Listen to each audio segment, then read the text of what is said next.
Samantala sa iba pang balita, bumaba sa 1.89 milyon ang bilang ng mga Pilipinong walang trabaho noong Setyembre 2024. Ayon yan sa pinakahuling tala ng Philippine Statistics Authority.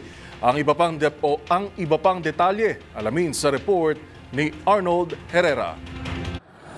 Bumaba sa 1.89 milyon ang bilang ng mga Pilipinong walang trabaho nitong nakalipas na Setyembre, batay sa pinakahuling labor force survey ng Philippine Statistics Authority.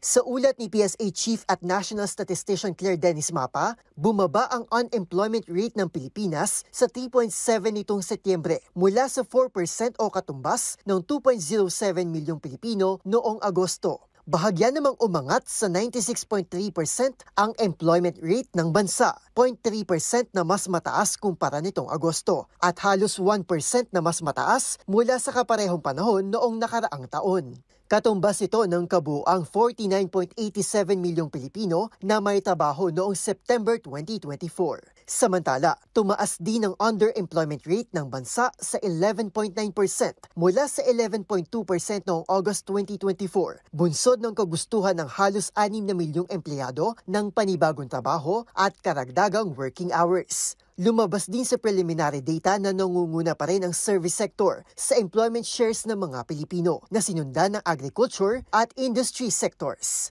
Para sa MBC TV Network News, ito si Arnold Herrera. Una sa Pilipinas, una sa Pilipino.